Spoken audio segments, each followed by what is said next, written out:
19 নম্বর মন্ত্র বলছে যে তিনি হবেন এই পৃথিবীর সর্বময় প্রভু।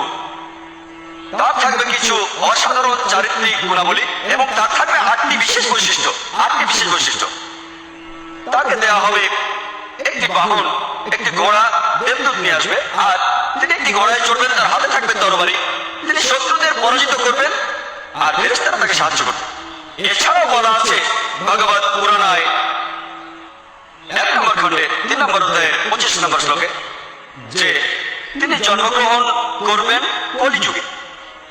কলকি অবতার জন্ম নেবেন কলিযুগে, যে সময় রাজারা ব্যবহার করবেন আকাশের মতো। আর তিনি জন্মগ্রহণ করবেন বিষ্ণু ইয়াসের ঘরে এবং তার নাম হবে কলকি। একই কলকি অবতারের নাম উল্লেখ করা হয়েছে কলকি পুরাণায় 2 নম্বর অধ্যায়ে 4 অনুচ্ছেদে। বলা হয়েছে যে তিনি জন্মগ্রহণ করবেন বিষ্ণু ইয়াসের ঘরে। কলকি পুরাণ 2 নম্বর অধ্যায়ের 5 অনুচ্ছেদে বলছে